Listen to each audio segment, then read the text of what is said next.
Alright, Shalom Akim. Just going to finish off where we left off. We was in Joshua 10. So yes, we're going to say all praises to Yahweh Hashem, Yahushai, Hashem, Harakak Wadash. Double honors to all the elders and the apostles of Great Millstone. Salutations to all the Akim and the Afwakim, the Wafbanim. That's the elect men, women and children that are in order.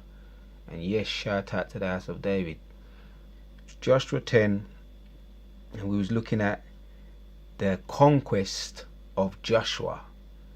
Like I say, the whole of the book of Joshua is good. If you want to see about conquest, dominance, being undefeated, if you really want to see about being undefeated, look no further than the prophets of Yahweh Yahushai, through the power and spirit of Yahweh Yahushai. Undefeated. Right. And that's the real definition, that's the real meaning of the word undefeated. When you're serving Yahweh Yahushai, you're one of his children, and you're obedient, and you're sticking to the commandments. You also, as we saw, Joshua was able to stop the moon, the sun and the moon in the sky, so that he can put it on his enemies, man. And that's exactly what he did in Joshua 10 and 13. He stopped the moon and the stars, man. The moon and the sun, and he was able to put it on his enemies, and he really did put it on his enemies. When you hear the word put it on them, he conquered them. He went through round and about to all of the nations and put it on them in conquest. And those kings, king of Jerusalem, king of Hebron, king of Jarmuth, king of Lachish, king of Eglon, he got them and he hanged them on eventually when he got them, he hanged them on he lynched them, he had them lynched up there in the city, and then we're gonna finish off, we're gonna go to 19, because we kind of covered that, what he did to the kings. Let's go to 16. It says, but these 5 kings fled and hid themselves in a cave at Markadah.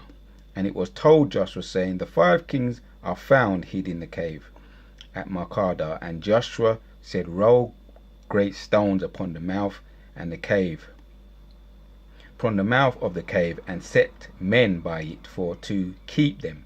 So these were the mighty kings, man. Moses had them in derision. They fled up in the caves, and he locked them up in the caves with a stone.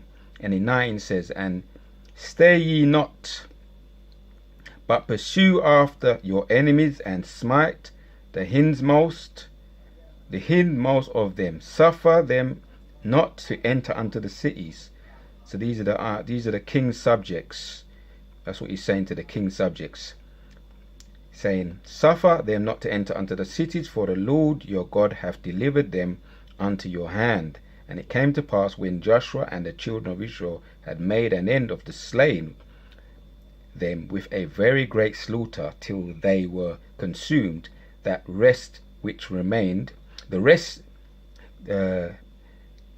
consumed, that the rest which remained of them entered unto fenced cities. So yeah, he had them against the wall. They entered unto fenced cities, so they were trapped. And all the people returned to the camp to Joshua at Markadah in peace. None moved his tongue against any of the children of Israel. So yes, man, we had them in derision, man. All these other nations, they knew what it was about. When you had your power, yes, when you had your power, you wasn't helpless like these fools there. And look at these, they're in their kingdom. Look at them, they're comfortable where they are. Look at them, fully kitted out, gloves and all, helmets and all. What you gonna do? They're laughing at you guys, man. Yeah, it's okay though, because there is just such a thing as the tables turning. We're gonna get that power back.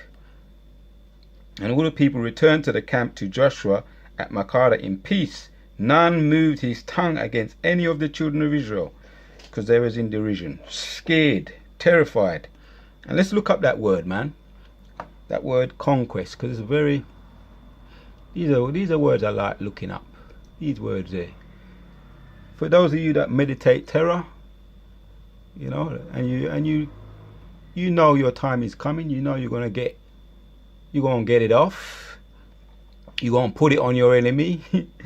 These are faith boosters, man. These are knockout scriptures right here. And this word is conquest, right? Let's look at it. Conquest, it says, move it up a bit. Defeat, beating, you know, conquering, vanquishing, right? That word looks the same. Vanquishment, vanquishing, right? Defeat, beating, conquering, right? So, a territory which has been subjugated by military force.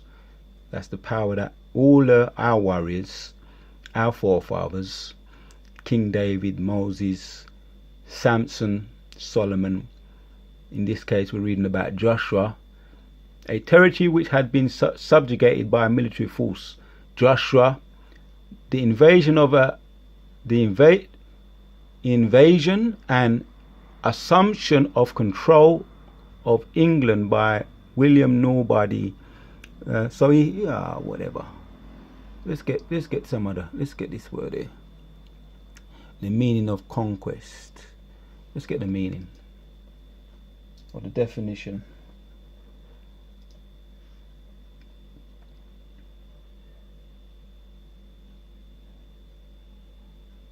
That's it. Yeah, that's it. A territory which has been subjugated by a military force. So yes, man, and that's what we gonna get. Not now. We looked at the scriptures in Romans. You know, the Romans 13:1. What it means. Right now, we're showing that yeah, do we read this one? Conquest, yeah. Subjugation and assumption of control of a place or people by a military force. That's what I wanted. Subjugation and assumption of control of a place or people by a military force. That's under the word, that's the definition. And that's what Joshua had and many other prophets in Bible times. And as we said, right now we're going to look at the script. It's good to go over certain scripts. Like this script is very good too. Zephaniah 3. We're going to read it again. Therefore wait upon me, saith the Lord. Zephaniah 3:8.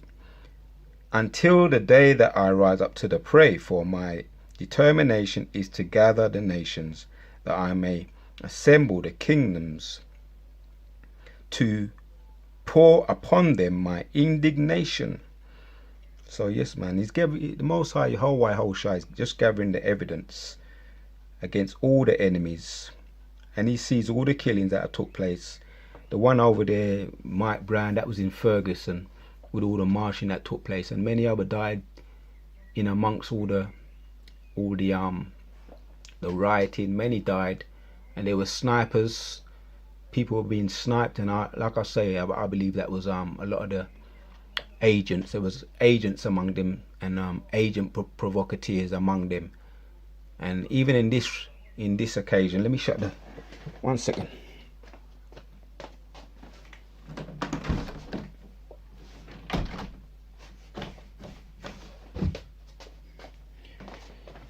Yes, like I say, yeah, there was a lot of agent provocateurs. There always is in amongst them, and they're being found out because they caught one of them spraying and putting graffiti up on the walls, and I just saw a bunch of niggers, a scrub all of him. This guy looked like he was an Edomite, putting all graffiti on the walls and smashing windows and vandalizing the place, and the niggers, a lot of them just surrounded him and just put him to the ground, and then called the police and they arrested him. So these are the agent provocateurs, and they're being called out, they're being found out. Like I say, in Ferguson it was the same thing. You know, they probably had those who were doing the same thing, vandalizing, and also I believe there was snipers up on the roofs, and they was picking off a lot of the jakes. You see, this thing is this thing goes deep and it's very dark. All this protesting, you stay away from all that. Our power is watching, is observing. We see the chariots. The brothers who know what I'm talking about know what I'm talking about. We see the chariots, and they're watching and they're observing. They're taking video, video recording everything, and they know who's doing what. And all the agent provocateurs and all the snipers that are on top of roofs and shooting people in the midst of all the excitement and all the confusion, the Most High can see them too, and a lot of them are going to be caught. And for 1 minute, no one's getting away from doing their crime. All those that are thinking that they're going under the radar and planning all these riots and all these they're saying there's a lot of people come from outside of the area to get involved and to basically let off steam. So yes, man, but what do? We wait upon the Lord. And we have an order, and our order comes from up above, from the apostles on down. And King David gets his order from Yahushua. Yahushua gets his order from Yahweh himself, that you people ignorantly call God Yahweh. In the Hebrew, he is. Yahweh means he. Yah means he. Yahweh means to be. He is to be, and that's our Father. That's where we get our order from. And Yahushua means he saves, he delivers. So yes, this is an order, and this is all by order from the Most High, and we wait upon the Most High. So we're just going to finish off reading now in Joshua. Some of the things, the conquest of Joshua really does get you, it really does let you see what kind of power we have. And we are going to start seeing some miracles, man. So you just have to have that, that saintly quality of patience to see what we're going to start doing. And through various means, I've been seeing, like I say, the chariots, and that really does, let us see what kind of power we have. Trump's talking about he wants to bring in his military, something that hasn't been done since that Rodney King. That Rodney King, that military. If all else fails, Trump wants to bring in the military. We know Trump is a war. He's what do you call them? He's a warmonger. And we know all the Edomites are warmongers, and they want to dominate, and they stop at nothing. But when their time come, man. So let me read this. Joshua 10. So yes, after we saw what Joshua did to those 5 kings, and eventually he hung them, it says here. Alright, actually, we're going to bring that point out. It says, Joshua opened the mouth of the cave and brought out those 5 kings unto me out of the cave. So they brought the kings out to him, out of the cave, to Joshua, and they did so, and brought forth those 5 kings unto him out of the cave. The king of Jerusalem, the king of Hebron, the king of Jarmuth, the king of Lachish, the king of Eglon. And it came to pass when they brought those kings unto Joshua, that Joshua called for all the men of Israel, and said unto the captains of the men of war which went with him, Come near, put your foot upon the necks of these kings. And they came near and put their feet upon the necks of them. So that's what you call dominance. That's a true display of dominance. And that's what they did. And Joshua said unto them, Fear not, nor be dismayed. He's talking to his people, sons of Israel, children of Jacob, sons of Yashu'Allah. Fear not, be not dismayed, be strong of good courage. Be strong and of good courage, for thus shall the Lord do to all your enemies against whom ye fight. So that's what's going to happen to all the enemies. We're going to put our foot upon their necks. So that's what's going to happen. Akim, take your time, breathe, inhale, meditate upon that one. It's for real. It's been done before. This is not a story. This is true history from the Bible. And afterward Joshua smote them and slew them and hanged them on 5 trees, and they were hanging upon the trees until the evening. So he hanged them, man. They were lynched. You understand? And that reminds me a little quick relate. I'm going to relate this little dream I had.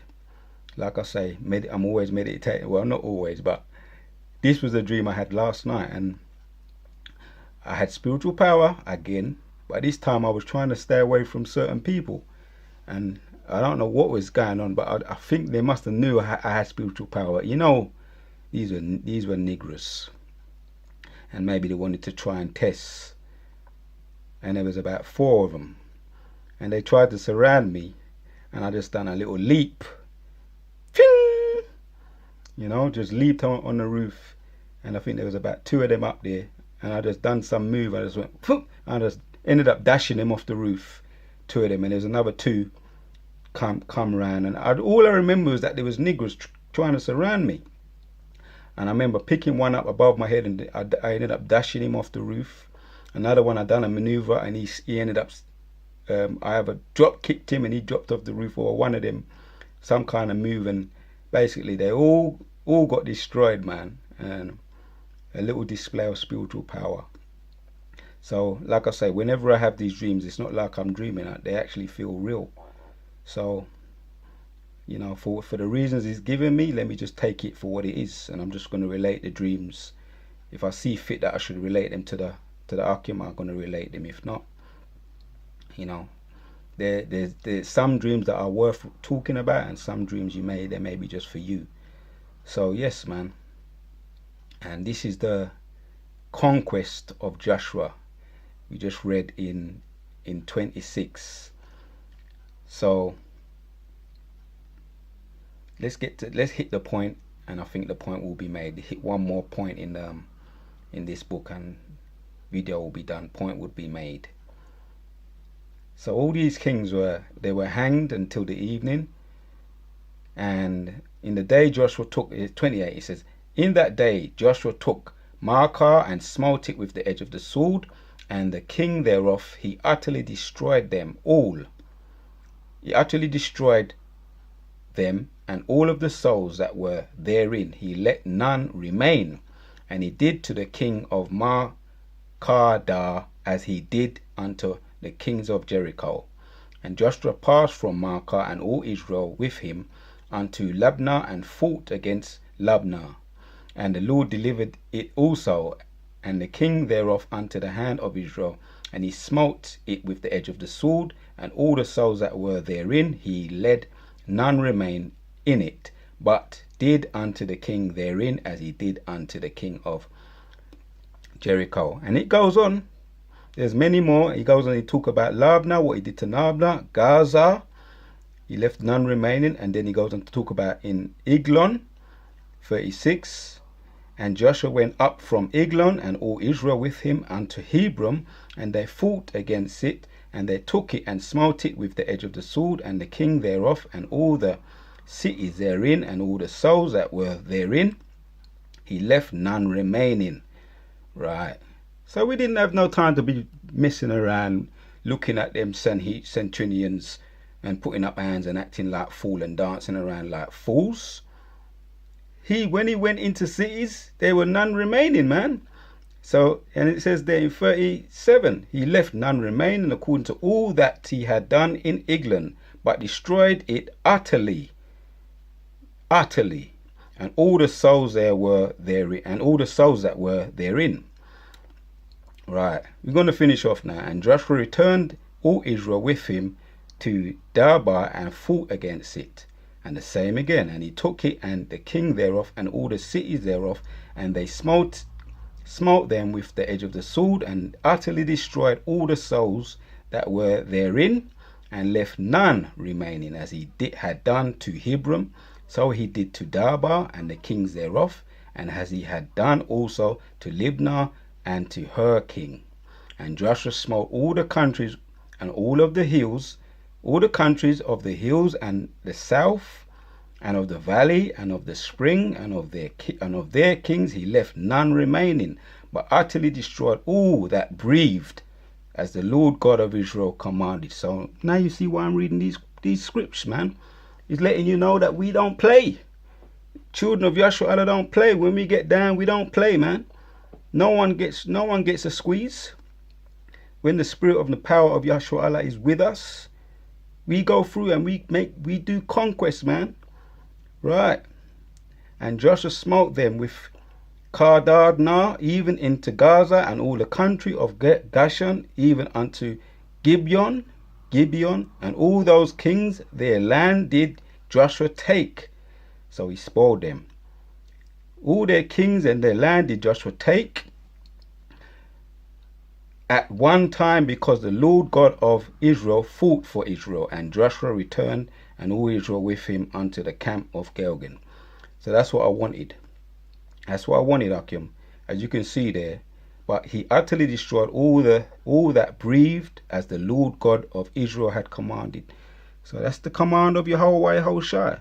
But the point of the matter is that we got to wait, and we got to wait for that command. And when that time goes, when that trumpet blows, and it's time, as we can see now, as we looked at those precepts, Amos 6:3 is a trumpet we're blown, and the Most High has not done it, you know. And Zephaniah 8, Zephaniah 3 and 8, we shall wait upon the Lord patiently. Yeah. Therefore wait upon me, saith the Lord, until the day that I rise up to the prey. So he's just gathering up all the evidence, the surrounding evidence, and all the things that Yahshua Allah, Esau, has done against Yahshua Allah. The Most High is taking notes. It's all on record. And when that time comes, there's going to be no defense. Esau ain't going to have no defense. So that's why we wait patiently. And when the Most High blows his trumpet, he says, nah, this is the time. That's when we going to get busy. But we don't have to be marching up and down, walking around circles, tiring and wearing out our foot, acting like fools, jumping up and down in front of the centurions, you know. And if he does deploy, and if Trump does deploy the military, it's going to be a bloodbath for you guys, because you didn't wait patiently on Yahshua Allah, on your God, your power. So I think the point is made. Like I say, if you want to see power, if you want to see what we can do, there's many other scriptures in the Bible. Joshua, the whole of the book of Joshua, pure edification, pure conquest, and it's a knockout punch to all the enemies. So I want to give our praises for giving me the spirit to do this video. Kwam Yahshua Allah to the house of David, and Shalak Rayam wa Nashim be upon all the enemies that has done things to us, past, present, and what they're planning to do in the future. May it fall upon their own head. Babaku Shah, Aita. To what I feel in my prayer, to Wab Aman. We out. Shalom Akim.